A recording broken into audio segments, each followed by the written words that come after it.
la bande dessinée il y a à peu près 15 ans par une première série que j'ai fait en même temps en parallèle de mes études au Gobelin où j'apprenais l'animation, c'est un anime.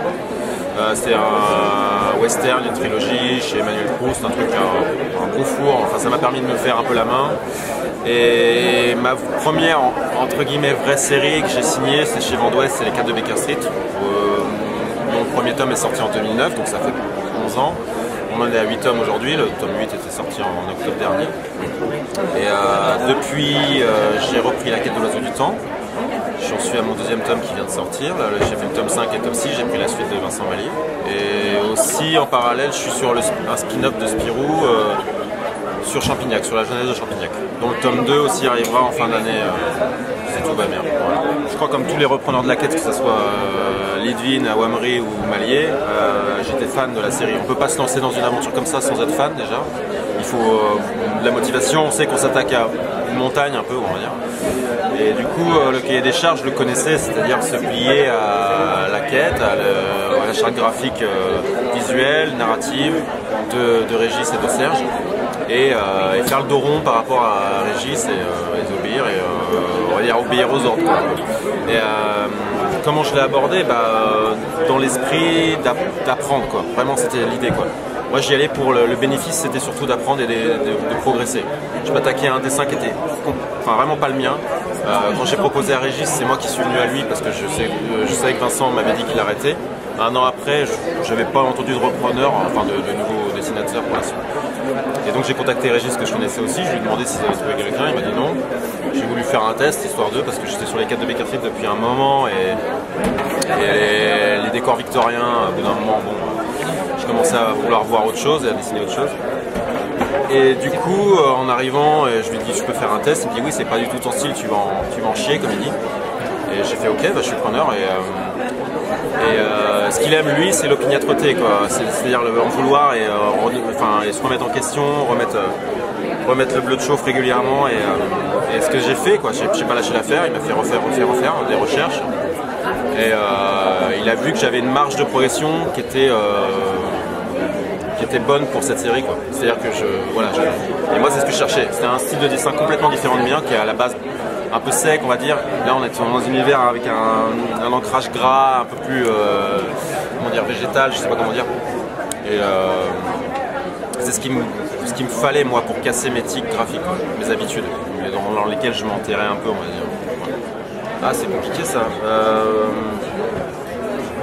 C'est pas une question de personnage, savoir quel personnage. Parfois c'est des compositions, c'est trouver la bonne composition, la bonne narration qui fait qu'une case va être forte et il va y avoir un bon premier plan, une force dans l'ancrage, dans les noirs, savoir bien gérer ces noirs, c'est toute une science, etc. que j'apprends. C'est pas, tout le bestiaire est intéressant, tout l'univers c'est des ambiances, quoi. Savoir réussir une ambiance. Je sais que par exemple sur le dernier tome, là, je sais que les ambiances de fin qui se passent sous la pluie, j'étais assez content du rendu, quoi. Il y a vraiment, il se dégage d'après moi, enfin en tout cas, dans 2 mois je dirais le niveau de choses, mais pour l'instant c'est encore assez frais, j'étais content du résultat en tout cas, il y avait vraiment quelque chose qui s'est dégagé, des scènes, d'intensité. C'est plus en termes comme ça, c'est pas une question de personnage. Pour la suite, je sais, alors, il y aura 2 tomes. Serge a bien canalisé Régis pour lui dire on s'arrête à 2 tomes, pas plus, parce que sinon ça pouvait encore durer. En gros, la manière dont ils fonctionnent, ils se font des réunions et ils savent à peu près où ils vont, mais ils ont énormément de choses à raconter. Donc la place que ça prend la place que ça doit prendre. C'est-à-dire que ça peut être encore très très long.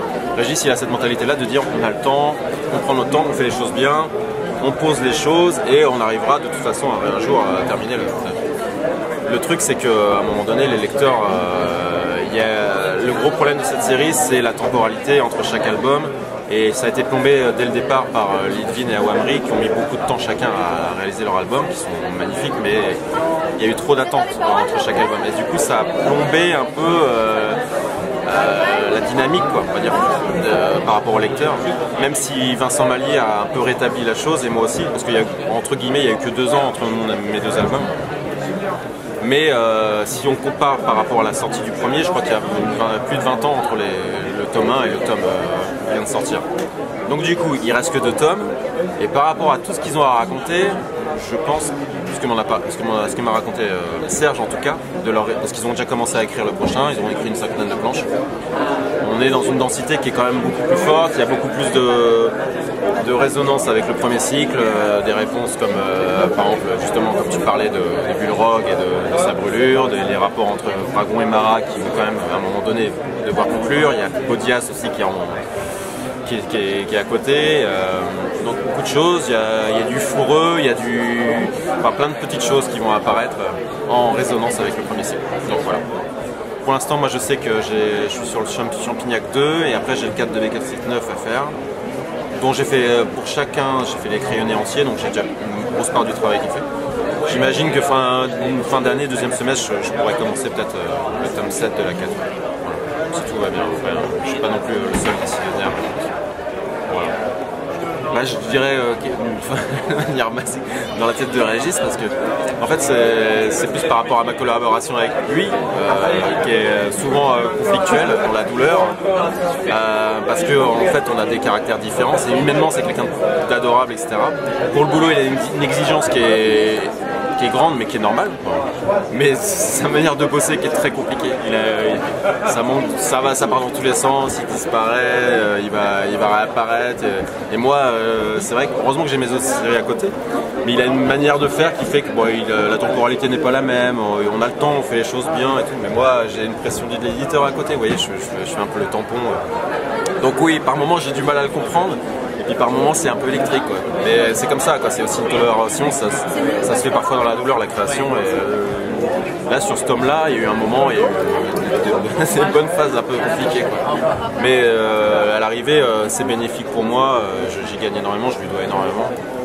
Donc, me projeter dans la tête de quelqu'un, ouais, par moment je le comprends pas, j'aimerais bien savoir pourquoi il agit comme ça.